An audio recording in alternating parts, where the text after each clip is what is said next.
Young and the Restless Spoilers Shock. The call came at an hour when Traci had almost convinced herself that distance could still offer protection, that Genoa City and all the shadows it cast belonged to a chapter she had already survived. The voice on the other end did not waste time with pleasantries. It spoke in fragments first, then in a rush, as if the truth itself were dangerous to hold for too long. Victor was no longer merely maneuvering through boardrooms and whispered alliances. He was exploiting the full reach of Newman Media and an experimental AI program to manipulate markets, sabotage competitors, and quietly rewrite outcomes before anyone realized a game was even being played. The revelation hit Traci not as shock alone, but as a grim recognition. This was not ambition escalating into excess. This was power evolving into something colder, more systemic, and far harder to dismantle. As the call ended, Traci understood that remaining where she was would make her complicit in silence. Whatever peace she had built for herself away from Genoa City suddenly felt fragile and dishonest, and by morning she had already decided that she was going back. Not as an abbot seeking reconciliation or comfort, but as a witness determined to expose something that had grown unchecked for far too long. Her return to Genoa City was quiet by design. Traci did not announce herself, did not reach out to old friends, and carefully avoided the familiar paths that would lead her into conversations she could not yet afford to have. She moved like someone stepping into enemy territory, alert to every glance, every coincidence, every shadow that lingered too long. Beneath her calm exterior, a single purpose sharpened her focus. She needed proof, not rumors or suspicions, but evidence strong enough to withstand Victor's inevitable counterattack. She began by mapping out Newman Media's recent movements, tracing patterns that looked innocuous on the surface, but revealed calculated intent when viewed together. Stock fluctuations that benefited Newman interests, sudden dips at Jabot timed with AI-driven market predictions, narratives pushed through media channels just hours before critical financial shifts. Each discovery confirmed what she already feared. The AI was not simply a tool. It was a weapon, and Victor was wielding it with precision. As Traci worked, she weighed the question of allies with careful restraint. She knew she could not dismantle Victor alone, but choosing the wrong confidant would be catastrophic. Nikki crossed her mind first, not out of sentimentality, but because Nikki had recently begun to question Victor's increasing reliance on technology to control outcomes. There was tension there, visible cracks in a partnership that had survived far worse than this. Claire also presented a possibility, someone close enough to see the ethical lines being crossed, yet still underestimated by Victor himself. Traci did not approach either of them immediately. Instead, she observed, listened, and gathered context, understanding that timing would be everything. An ally approach too soon might panic or confront Victor prematurely, tipping him off before Traci was ready. The deeper Traci dug, the more treacherous the terrain became. Gaining access to the necessary data required patience and ingenuity, slipping past digital safeguards designed to deter anyone without Victor's authorization. She followed trails left by the AI's predictive algorithms, identifying moments where its forecasts had aligned too perfectly with Newman interests to be coincidence. The implications were staggering. Jabot had not simply suffered from market volatility. It had been targeted, nudged toward vulnerability by a system designed to anticipate and exploit its weakest moments. Traci documented everything meticulously, aware that a single misstep could invalidate weeks of work. Each piece of evidence added weight to her resolve, even as it increased the risk she was taking by remaining hidden in plain sight.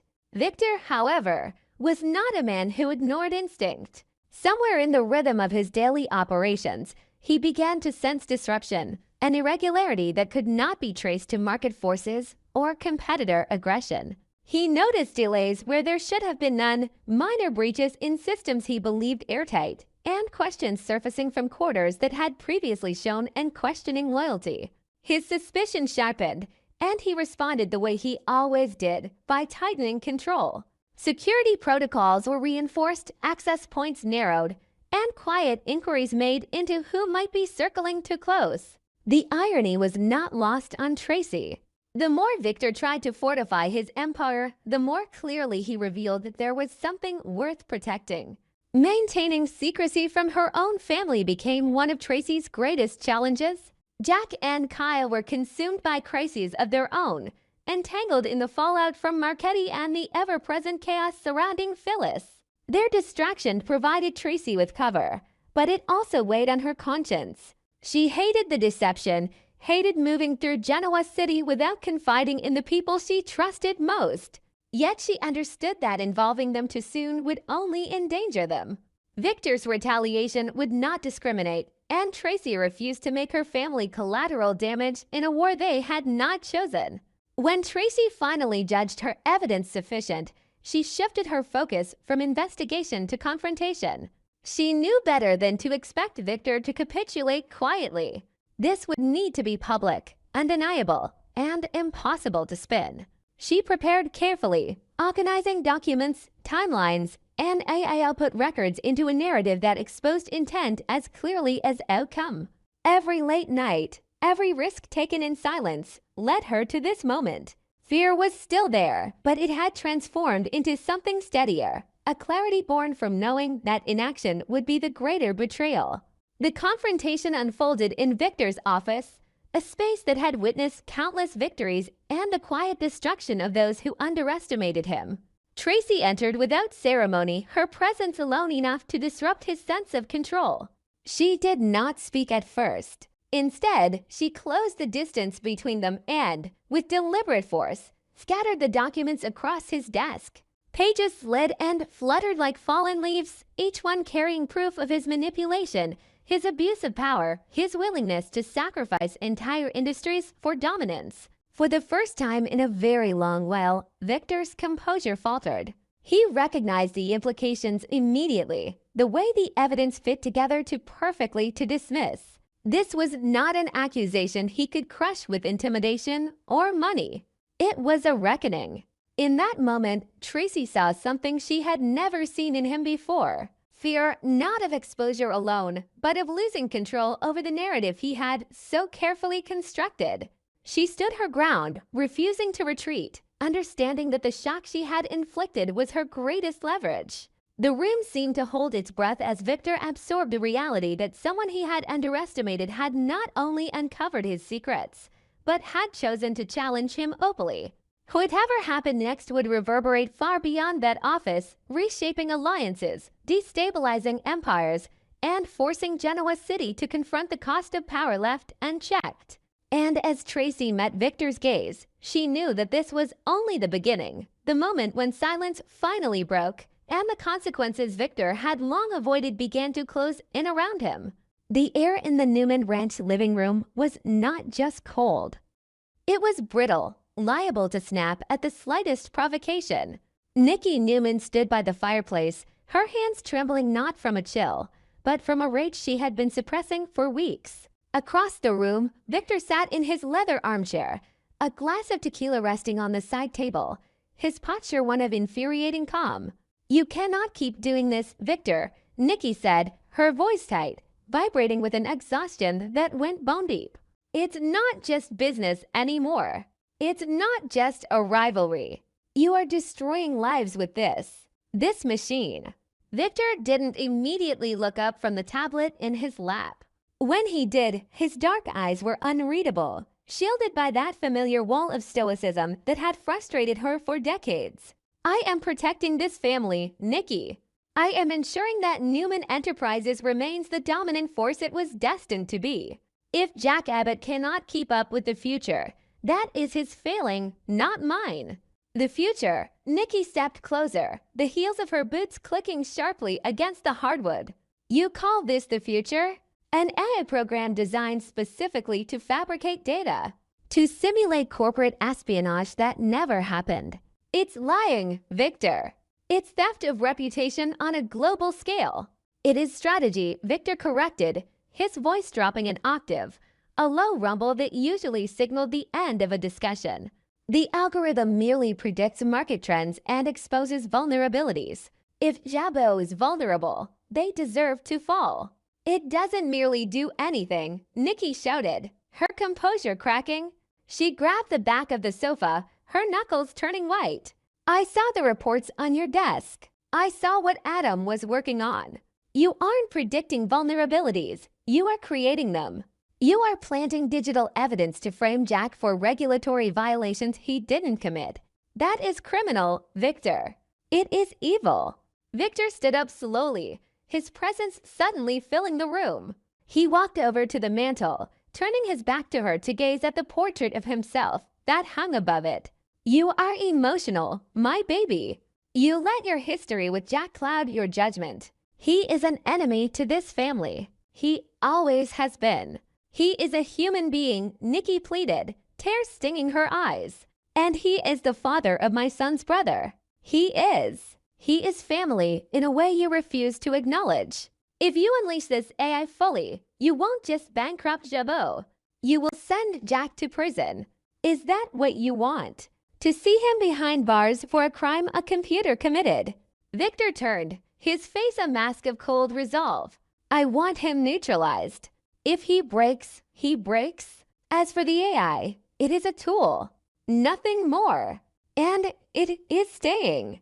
Then you are crossing a line I cannot follow, Nikki whispered, the fight draining out of her, replaced by a hollow eek. I can't stand by and watch you become a monster, Victor. Not again. Then do not watch, Victor said, turning back to his drink. Go to bed, Nikki.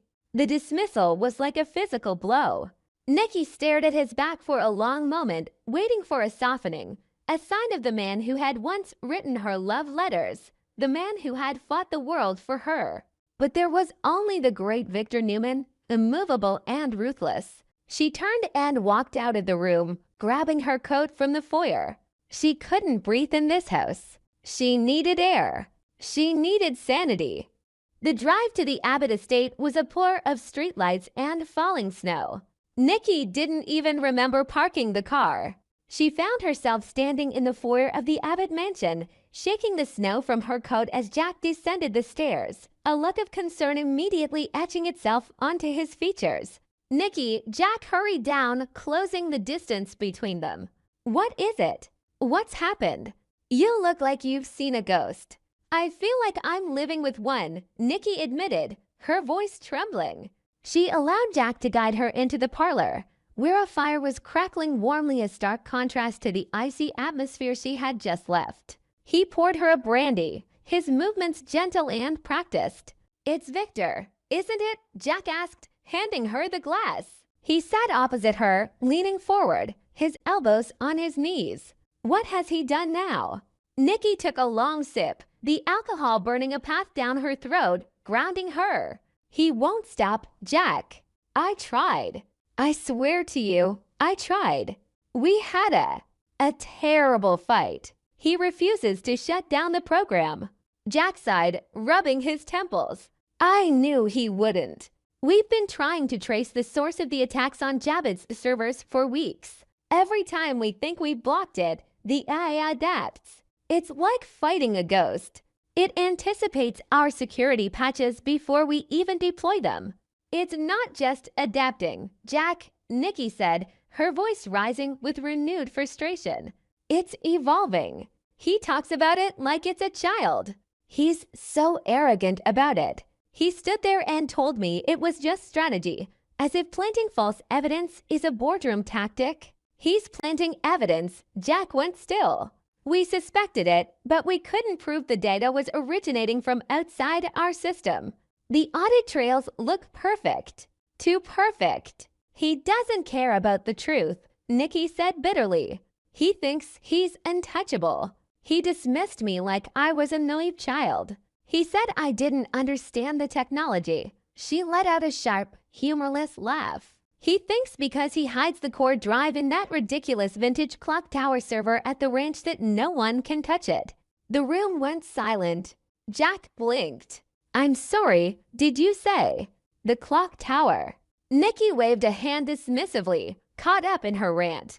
Yes, can you believe the absurdity? He's obsessed with legacy. He has the main chaotic processor, whatever Adam calls it, physically isolated in the old server room behind the clock face in the stables. He thinks it's poetic. Old world guarding the new. He bragged that it's air-gapped so no remote hacker can touch it, but he physically goes there every night to review the simulation results. It's madness, Jack. He's treating a smear campaign like a holy ritual. She took another drink, staring into the fire, missing the way Jack's expression had shifted from concern to a razor-sharp intensity. Jack sat back slowly, his mind racing. The clock tower. For weeks, the Abbott tech team had been scouring the cloud, looking for digital footprints, trying to hack into Newman Media's mainframes in downtown Genoa City. They had been looking for a server farm, a satellite uplink, a hidden IP address in the Cayman Islands.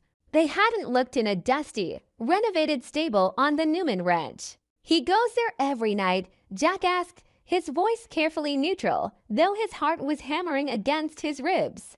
Like clockwork, Nikki scoffed, unaware of the weight of her words. "Around midnight. He says he likes the quiet. He sits there with that machine, feeding it parameters to destroy you. He told me tonight that the Atlas protocol, that's what he calls it, is finally ready to execute the final phase. He's going to release a fabricated internal email chain tomorrow morning that implicates you in the bribery scandal." Jack's hands clenched into fists. The Atlas protocol. The final phase. The missing piece of the puzzle wasn't a line of code, it was a location. And a timeline. "Nikki," Jack said softly, reaching out to cover her hand. "You have no idea how much I appreciate you telling me this." Nikki looked up, her eyes swimming with tears. "I didn't come here to be a spy, Jack. I needed someone to tell me I'm not crazy. That morality still matters. You are the sanest person I know," Jack said, and he meant it. "And you are right. Morality does matter. Victor has forgotten that, but he's going to be reminded." He squeezed her hand, offering comfort, but his mind was already miles away. He was visualizing the layout of the Newman Ranch. He knew the stables. He knew the clock tower. If the processor was physically isolated, that explained why his team couldn't hack it remotely.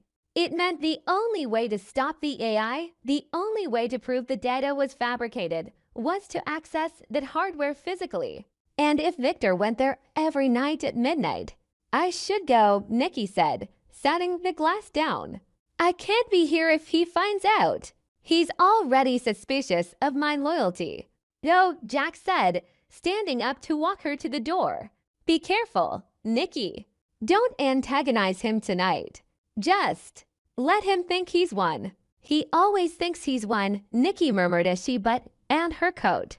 Jack watched her taillights fade into the darkness before closing the heavy oak door. He didn't return to the parlor.